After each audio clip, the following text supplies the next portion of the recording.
ओम सर्वेभ्यो नमो नमः।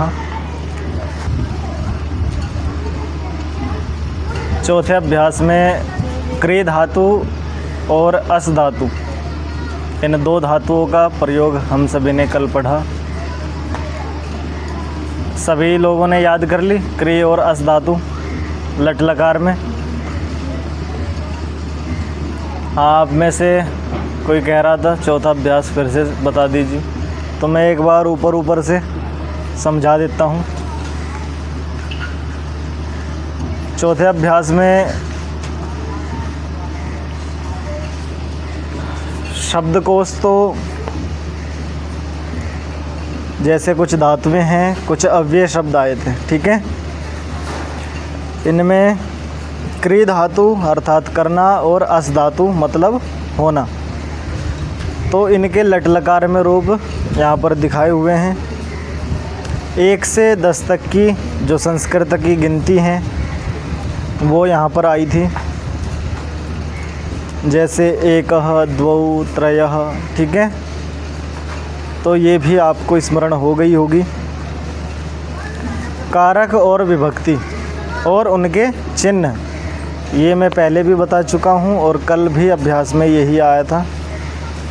इसी के साथ साथ एक नियम आया था अपना कि हिंदी में जहाँ और का प्रयोग होता है, संस्कृत में और को बोलते हैं च, ठीक है। च का मतलब होता है और। तो यहाँ संस्कृत भाषा में जो च का प्रयोग होता है वो एक शब्द के बाद होता है, अर्थात जहाँ हिंदी में और बीच में लगता है वहाँ संस्कृत में एक शब्द के बाद लगेगा। उदाहरण भी जैसे इन्होंने दिखाए थे, फल और फूल, तो और तो लगा बीच में हिंदी में, फल और फूल। लेकिन इसी को जब हम संस्कृत में बनाएंगे, संस्कृत में लिखेंगे तो फलम पुष्पम च, तो एक शब्द के बाद च जा कर के लगेगा, ठीक है। अब वहाँ पे चाहे कितने सारे शब्द हो, जहाँ भी आपको हिंदी में और दिखेगा, बस ये समझ लो कि उसके एक शब्द के बाद संस्कृत में च लगेगा, ठीक है। क्री धातु के रूप लट लकार में कल मैंने उच्चारण भी आप सभी को कराया था, तो किस किस को याद हो गया है? क्री और भू धातु का लट लकार, भू नहीं अस।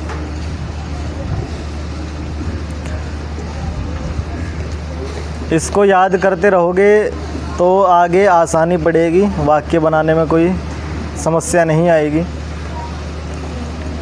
तो आप में से किसी व्यक्ति ने याद किया है? नहीं। चलिए एक बार फिर से दोहरा लो मेरे साथ साथ में यहीं पर। करोति, कुरुतः, कुर्वन्ति, करोषि, कुरुथः, कुरुथ, करोमि, कुर्वः, कुर्मः। करोति, कुरुतः, कुर्वन्ति, करोषि, कुरुथः, कुरुथ, करोमि, कुर्वः, कुर्मः। तो इस प्रकार से ये धातु है इसके तीनों पुरुषों में। आगे है अस धातु, इसी की बराबर में अस्ति, स्तः, सन्ति, असि, स्थः, स्थ, अस्मि, स्वः, स्मः। तो इसको भी आप याद करें। देखो अस धातु का और क्री धातु का, और तीसरी जो हमने सबसे पहले की थी भू धातु, इन तीनों धातुओं का सबसे ज़्यादा प्रयोग होता है। इन तीनों धातुओं का सबसे ज़्यादा प्रयोग होता है वाक्यों में। करता है, होता है, यही तो बोलते हैं ना अधिकांश वाक्यों में, करता है या फिर होता है। कहीं पर ना भी होना ऐसा, तब भी यदि कोई ये कहे कि यह क्या है, तो वहाँ पे आप क्या बोलोगे? इदम एतद अस्ति। तो वहाँ अस्ति का प्रयोग बहुत ज़्यादा होगा, मतलब अस धातु का, या भू धातु और क्री धातु। ये तीनों धातु ऐसी है जिनका सर्वाधिक प्रयोग संस्कृत में होता है, मतलब प्रत्येक जगह इनका प्रयोग हो जाता है। तो ये धातुएं आपको याद होनी चाहिए, ठीक है। कल ये याद करके आनी है पक्का। तो याद, क्योंकि जितने भी वाक्य आप आगे चल कर के बनाओगे वहाँ आएगा, यही आएगा। हा का प्रयोग तो बहुत ज़्यादा होता है ना।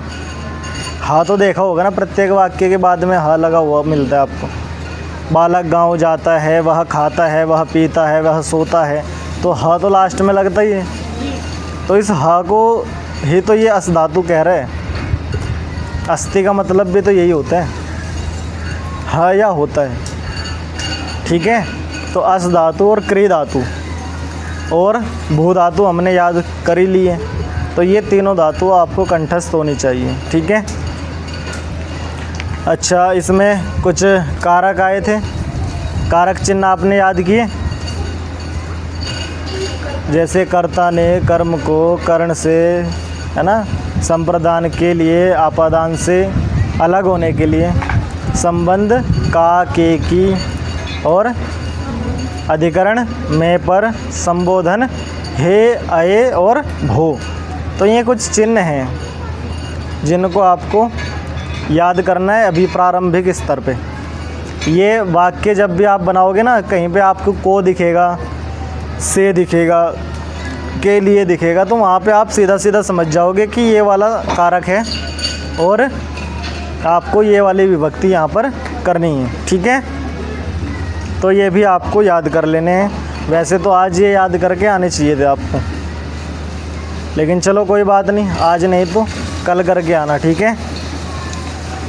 अच्छा जी, अब इसके आगे कुछ उदाहरण वाक्य दिए हुए हैं, इनको पढ़ लेते हैं।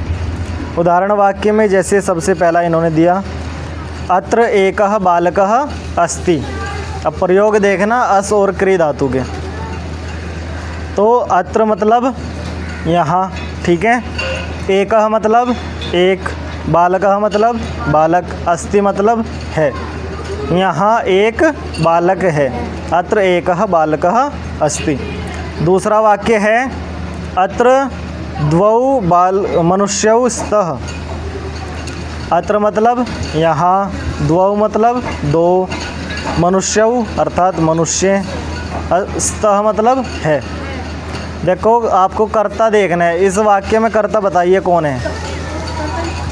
अत्र द्वौ मनुष्यौ स्तः, यहाँ पर कर्ता कौन है, मनुष्यौ, ठीक है। और वो कितने हैं, दो, तो कौन सा वचन आएगा, धातु में भी द्विवचन। तो इसलिए अस्ति आगे क्या है, स्तः, इसलिए इन्होंने स्तः लगा। क्यों, क्योंकि द्विवचन है तो द्विवचन की ही क्रिया भी लगेगी, ठीक है। आगे तीसरा वाक्य दिया है, अत्र त्रयः नृपाः सन्ति, ठीक है। अत्र मतलब यहाँ, त्रयः मतलब तीन, नृपाः मतलब राजा, सन्ति मतलब हैं, यहाँ तीन राजा हैं, ठीक है।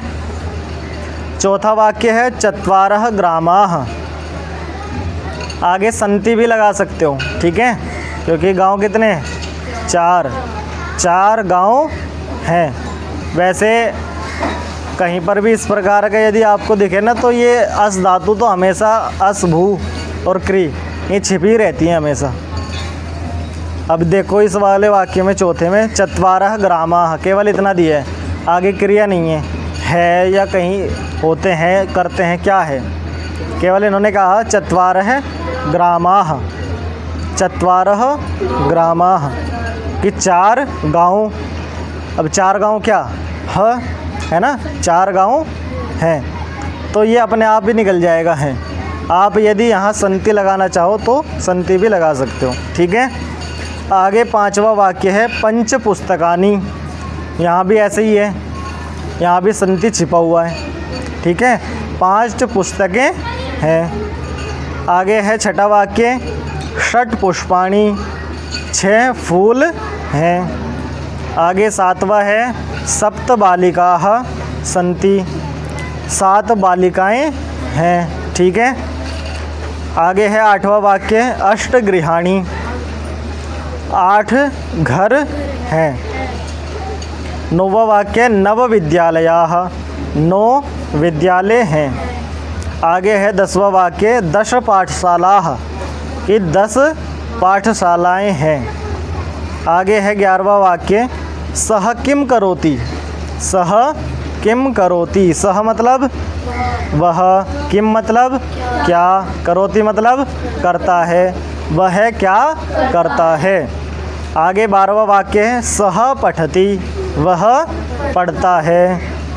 13वां वाक्य है, त्वं किम करोषि, त्वं मतलब तुम, किम मतलब क्या, करोषि मतलब करते हो, तुम क्या करते हो। ये ध्यान रखना, देखो त्वम मध्यम पुरुष का करता है तो क्रिया भी मध्यम पुरुष की आई। आगे अगला वाक्य है, अहम भोजनम करोमि, अहम मतलब मैं, भोजनम भोजन, करोमि करता हूँ, मैं भोजन करता हूँ। आगे 15वां वाक्य है, सः अपि अत्र एव पठति, सः मतलब वह, अपि मतलब भी। इधर देखो साइड में याद नहीं किए हो शायद, तो अपि मतलब भी, वह भी, अत्र मतलब यहाँ, एव ही, वह भी यहीं पढ़ता है, वह भी यहीं पढ़ता है। ठीक है, तो इस प्रकार से ये कुछ वाक्य इन्होंने बना करके दिखाए हैं। आगे जो हिंदी में वाक्य लिखे हुए हैं वो आपको स्वयं से करके लाने हैं। ठीक है, आगे है संस्कृत बनाओ। ठीक है, इनको यहीं पर बनाकर देख लेते हैं एक बार। सबसे पहला वाक्य है, वह है, वह की संस्कृत क्या होती है, सह, और ह मतलब अस्ति, तो सह अस्ति। दूसरा है, वे दोनों कहाँ हैं, वे दोनों की तौ, कहाँ की, कुत्र, कुत्र, तो तौ कुत्र स्तः। ठीक है, ये ध्यान रखना है, जो भी पुरुष और वचन का कर्ता होगा उसी वचन और पुरुष की क्रिया भी लगेगी। ठीक है, तीसरा वाक्य है, सब बालक यहाँ हैं, सब बालक के लिए बालकाः, यहाँ मतलब अत्र, आगे है सन्ति, बालकाः अत्र सन्ति। आगे चौथा वाक्य है, तू कहाँ है, त्वं कुत्र असि। आगे पांचवा है, तुम दोनों यहाँ हो, युवाम अत्र स्तः, स्थः, क्या है, स्थः। तुम सब कहाँ हो, तो यूयम कुत्र स्थ।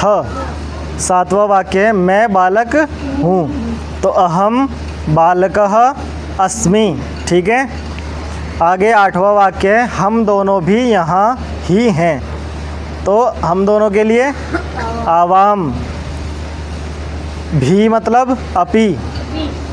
ठीक है, यहाँ मतलब अत्र, ही मतलब एव।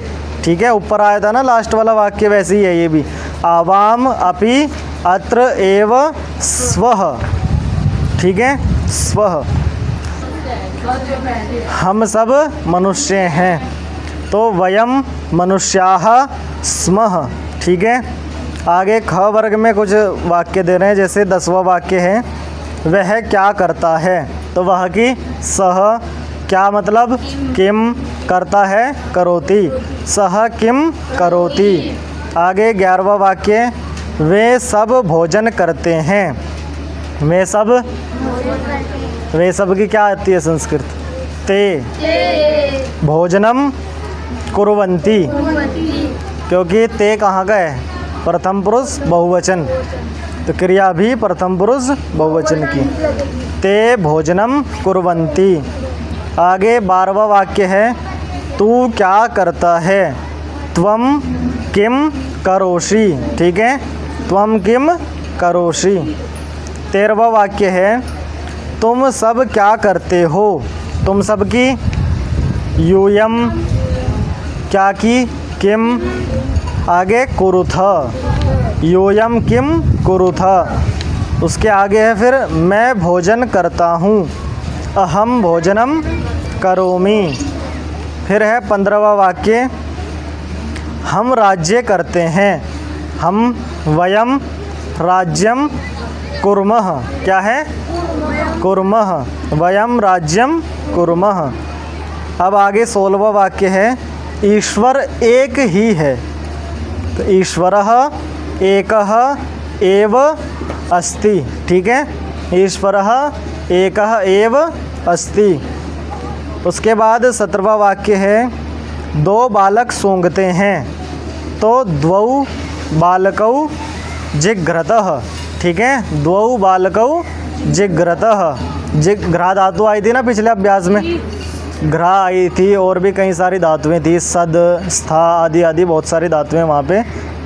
तो ये मत सोचा करो कि जो पिछले अभ्यास में चला गया वो चला गया, उसमें से भी प्रयोग आएगा। जैसे जैसे आगे बढ़ोगे पिछले अभ्यास से भी आपको वाक्य बनाने के लिए आएंगे, उसके कुछ नियम भी आएंगे, उसकी कुछ क्रियाएं आएंगी, कुछ शब्द भी आएंगे। तो पिछले वाला भी आपको तैयार होना चाहिए। ठीक है, आगे है 18वां वाक्य, तीन आदमी खाना खाते हैं। तीन के लिए क्या संस्कृत आई है? त्रयः। आदमी मनुष्याः, खाना भोजनम, और खाते हैं खादन्ति। खाद धातु आई थी ना, तो त्रयः मनुष्याः भोजनम खादन्ति। आगे है 19वां वाक्य, चार बालक आ रहे हैं। तो चार के लिए चत्वारः बालकाः आगच्छन्ति। ठीक है, क्योंकि चार है ना, बहुत सारे हैं, हो गए चार, तो बहुवचन में ही क्रिया भी लगेगी। आगे है 20वां वाक्य, पांच पुस्तकें और पांच फूल यहाँ हैं। क्या है? पांच पुस्तकें और पांच फूल यहाँ हैं। तो पंच पुस्तकानि पंच च पुष्पाणि अत्र सन्ति। ठीक है, अब देखो यहाँ पे और का प्रयोग आया है, लेकिन मैंने कहाँ पे लगाया च? एक शब्द के बाद। दोबारा से बताता हूँ, देखना। पंच पुस्तकानि पंच च पुष्पाणि अत्र सन्ति। ठीक है, ऐसे भी बना सकते हो। और एक प्रकार ये भी होता है, जैसे पंच पुस्तकानि पंच पुष्पाणि च, उसमें फिर क्या हुआ कि एक एक जो वाक्य, दो वाक्य हो गए ना, पांच फूल और पांच फल या पुस्तक, यहाँ पे जो दिया है पांच पुस्तक और पांच फूल। तो अब यहाँ पे ये दो वाक्य हो गए, तो आप उसमें वाक्य के बाद भी च लगा सकते हो।